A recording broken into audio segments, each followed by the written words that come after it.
মিষ্টি দই হচ্ছে আমাদের বাঙালিদের কাছে একটা দুর্বলতা। একটা সময় ছিল যখন যে কোনো অনুষ্ঠানে খাওয়া দাওয়ার শেষ পাতে মিষ্টি দই ছাড়া খাওয়া সম্পূর্ণই হতো না।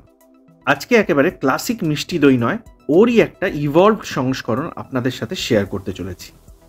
আমও বাঙালিদের একটা সাংঘাতিক দুর্বলতার জায়গা। সারা বছর হাঁ করে বসে থাকা কখন আমের সিজনটা আসবে।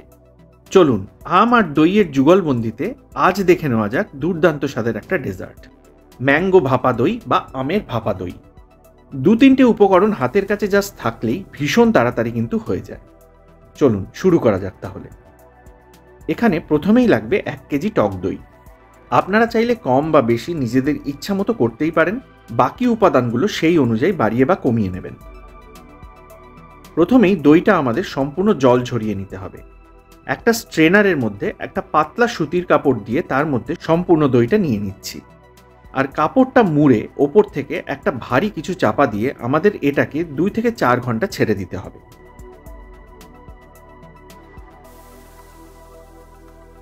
দেখবেন নিচ থেকে এক্সট্রা জলটা বেরিয়ে যাবে, আর ২ থেকে ৪ ঘন্টা পর দইটা একদম প্রায় পনিরের মতো টাইট হয়ে যাবে।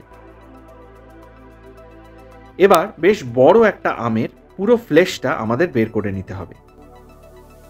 আমটার ওজন এখানে ৪০০ গ্রাম, এটা মাথায় রাখবেন। আমি যেভাবে কাটছি এইভাবেও কাটতে পারেন, অথবা আপনারা আপনাদের নিজেদের সুবিধা মতো কেটে নিতে পারেন।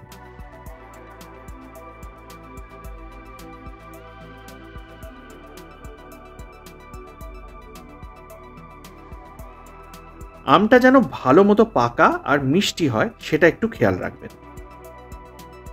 আটিটাতেও যতটুকু ফ্লেশ লেগে আছে সেটাও বের করে নিলাম। এবার এটার একটা স্মুথ পেস্ট আমাদের বানিয়ে নিতে হবে। একটা মিক্সার গ্রাইন্ডারে ট্রান্সফার করে নিচ্ছি, আর সঙ্গে নিচ্ছি ১ থেকে ২ টেবিল স্পুন চিনি, আর নিচ্ছি 1/8 টিস্পুন মতো ছোট এলাচের গুঁড়ো।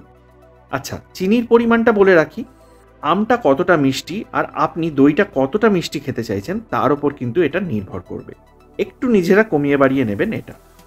দেখুন একদম চাঙ্ক ফ্রি একটা স্মুথ পেস্ট আমি করে নিয়েছি। এবার একটা বড় বোলে জল ঝরানো পুরো দইটা আমাদের নিয়ে নিতে হবে, আর একটা হুইস্কারের সাহায্যে আমি এটাকে ভালোভাবে ফেটিয়ে নিচ্ছি যাতে চাঙ্কগুলো ভেঙে গিয়ে একটা বেশ ক্রিমের মতো কনসিস্টেন্সির দিকে যেতে শুরু করে।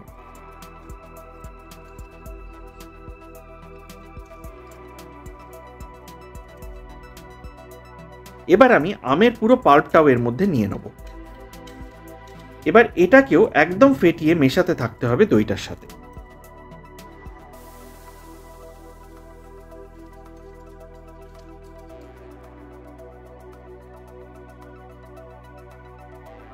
এরপর দিয়ে দিচ্ছি 1/2 কাপ কনডেন্সড মিল্ক।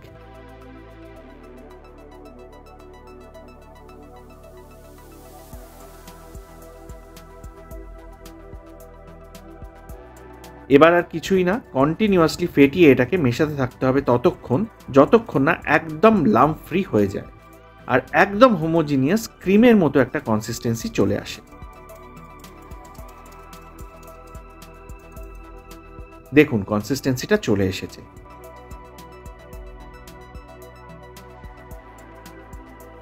আচ্ছা, এবার একটা কেক মোল্ড আমি নিয়ে নিয়েছি। আপনারা যে কোনো মেটালের বাটিতেই কিন্তু এটা করে নিতে পারবেন। নিচে আমি একটা বেকিং পেপার প্লেস করে দিচ্ছি, আর একটু গলানো মাখন আমি পেপারটার ওপর আর সাইডগুলোতে ব্রাশ করে নিচ্ছি। এতে দইটা স্টিম হয়ে যাওয়ার পর বের করতে অনেক সুবিধা হয়।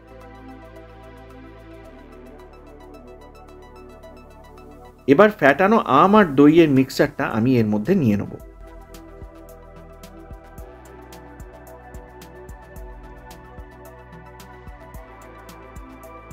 একটু ট্যাপ করে নিচ্ছি যাতে ঠিকঠাকভাবে সেট হয়ে যায়, আর ওপরটা একটা স্প্যাচুলা দিয়ে একটু প্লেন করে নিচ্ছি।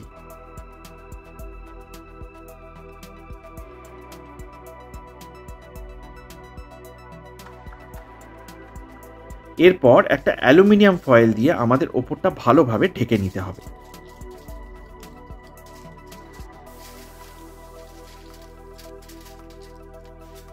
একটা স্টিমারে আমি অলরেডি জল ফুটতে বসিয়ে দিয়েছিলাম।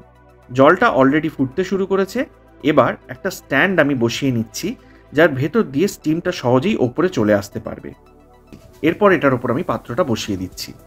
এটা কিন্তু আপনারা যে কোনো বড় পাত্রে করে নিতে পারবেন, নিচে জাস্ট একটা নর্মাল স্ট্যান্ড বসিয়ে দিয়ে।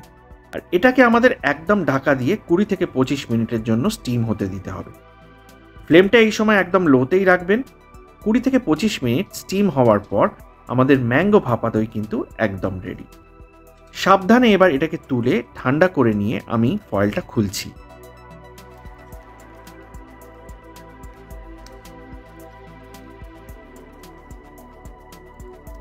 দেখুন কি সুন্দর সেট হয়ে গেছে। এরপর এটাকে একদম রুম টেম্পারেচারে নিয়ে এসে আবার ফয়েলটা চাপা দিয়ে ৬ থেকে ৮ ঘন্টা ফ্রিজে রেখে একদম ঠান্ডা করে নিতে হবে। একদম চিল্ড অবস্থায় এটা কিন্তু সব থেকে খেতে ভালো লাগে, এটা কিন্তু মাথায় রাখবে। এরপর সাইডে একটা পাতলা ছুরি ঢুকিয়ে হালকা করে ঘুরিয়ে ঘুরিয়ে আমি দইটা সাইডটা থেকে একটু ছাড়িয়ে নিচ্ছি। ওপর থেকে কিছু ছোট ছোট করে কেটে রাখা আমের টুকরো আর বেশ কিছু পেস্তা কুচি দিয়ে আমি গার্নিশ করে নিচ্ছি। এখানে আপনারা আপনাদের ইচ্ছা মতো যে কোনো ড্রাই ফ্রুটই ইউজ করতে পারেন, আবার নাও করতে পারেন, শুধুই কিন্তু যথেষ্ট ভালো লাগে এটা খেতে। তবে ফ্রেশ আমের টুকরোগুলো কিন্তু অবশ্যই দেবেন। ব্যাস, আমাদের তাহলে ম্যাঙ্গো ভাপা দই একদম রেডি টু সার্ভ। বুঝতেই পারছেন বানানোটা কিন্তু একদমই কঠিন নয়। বাড়িতে কোনো গেট টুগেদার থাকলে ডেজার্ট হিসেবে এটা কিন্তু একটা দারুণ সহজ অথচ অসাধারণ অপশন।